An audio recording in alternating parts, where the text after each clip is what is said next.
El 4 de julio de 1187, bajo un sol abrasador en las colinas de Galilea, el destino del reino de Jerusalén quedó sellado.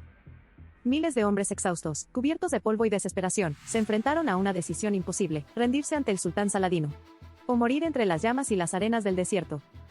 Pero, ¿cómo llegó el poder cruzado, que alguna vez dominó Tierra Santa, a ese punto sin retorno? Esta es la historia de la batalla que cambió para siempre el rumbo de las cruzadas, la batalla de Hattin. Todo comenzó con una provocación. Durante años, una frágil tregua mantenía una tensa paz entre los cruzados y el poderoso sultán Saladino, quien había logrado unificar Egipto y Siria bajo su mando. Pero en 1186, esa paz fue rota por un solo hombre, Reinaldo de Chatillon. Sin autorización del rey, atacó una caravana musulmana que viajaba hacia la Meca, capturando mercancías y prisioneros, incluso mujeres y niños. Fue un acto de codicia, pero también una provocación directa al orgullo de Saladino. El sultán juró que no habría perdón. No dejaré piedra sobre piedra mientras ese hombre respire, dijo, y comenzó a reunir un ejército colosal. En Jerusalén, el joven rey Guido de Lusignan enfrentaba una difícil decisión. Sus consejeros estaban divididos, unos pedían prudencia, otros clamaban por una ofensiva inmediata.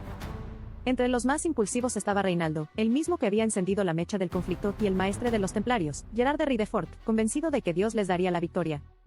Así, en pleno verano, el ejército cruzado, unos 20.000 hombres entre caballeros, templarios y soldados del reino, marchó hacia el norte, con la intención de liberar la fortaleza de Tiberíades, sitiada por las fuerzas de Saladino.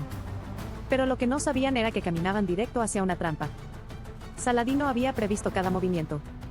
En lugar de atacar de inmediato, ordenó a sus tropas incendiar los campos a su paso y cortar todas las fuentes de agua. El calor era insoportable. Las armaduras se convertían en hornos y los caballos caían uno tras otro. El 3 de julio, los cruzados acamparon en una colina cerca del pueblo de Hattin, esperando encontrar agua al amanecer. Pero cuando el sol se levantó, descubrieron que estaban rodeados. En las colinas cercanas, las tropas de Saladino los observaban como un mar interminable de lanzas y estandartes verdes ondeando al viento. La estrategia de Saladino fue tan ingeniosa como cruel. Envió a sus arqueros a mantener una lluvia constante de flechas, impidiendo cualquier descanso. El fuego y el humo se extendieron por todo el campo, y el viento, en su contra, empujaba las llamas hacia los cruzados. Las gargantas estaban secas, los caballos agonizaban, y el ejército cristiano comenzaba a desmoronarse. Cuando por fin intentaron abrirse paso hacia el lago Tiberíades, fueron rodeados completamente. La batalla se convirtió en un caos. Los estandartes del reino de Jerusalén se perdieron entre el polvo, y los templarios, conocidos por su disciplina, fueron masacrados o capturados. El rey Guido fue tomado prisionero junto con la Santa Cruz, la reliquia más sagrada de los cruzados, que se decía contenía un fragmento del madero donde fue crucificado Cristo. Aquella pérdida tuvo un valor simbólico devastador: no solo habían sido derrotados en el campo de batalla, sino también en espíritu. Cuando Saladino se acercó al rey cautivo, le ofreció agua, un gesto de respeto entre enemigos. Guido bebió y luego ofreció el recipiente a Reinaldo de Chatillon. Saladino lo detuvo. «No fui yo quien te dio de beber», le dijo. Y con esas palabras, recordó la promesa que había hecho tiempo atrás. Reinaldo, el hombre que había profanado la paz, no vería otro amanecer. Tras la victoria, Saladino actuó con inteligencia política.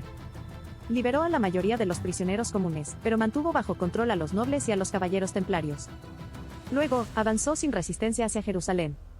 En solo 3 meses, la ciudad santa, conquistada por los cruzados casi un siglo antes, cayó de nuevo bajo dominio musulmán. Pero a diferencia de lo ocurrido en 1099, cuando los cruzados habían tomado la ciudad en un baño de sangre, Saladino permitió que sus enemigos salieran con vida a cambio de rescate. Su conducta sorprendió incluso a sus adversarios. Para muchos en Europa, fue el principio de una nueva visión, la del sultán no solo como un enemigo, sino como un líder honorable. La derrota de Hattin marcó el fin del poder cruzado en Tierra Santa. Fue un golpe tan profundo que el Papa Urbano III, al enterarse, dicen que murió del impacto. En Europa, la noticia encendió la llama de una nueva cruzada, la tercera, encabezada por Ricardo Corazón de León. Pero aunque los ejércitos europeos volverían a pisar Palestina, jamás recuperarían lo que se perdió aquel día en las colinas de Hattin. A veces, la historia no se define en grandes imperios o batallas prolongadas, sino en un solo día. Un error de juicio, una decisión precipitada, o un acto de orgullo. En Hattin, todo eso se unió en un mismo punto, cambiando para siempre el equilibrio del poder en el mundo medieval.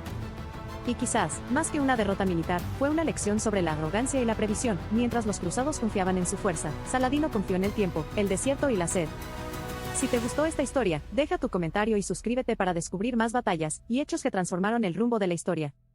Porque en Clave Curiosa, cada historia es una puerta al pasado, que aún resuena en el presente.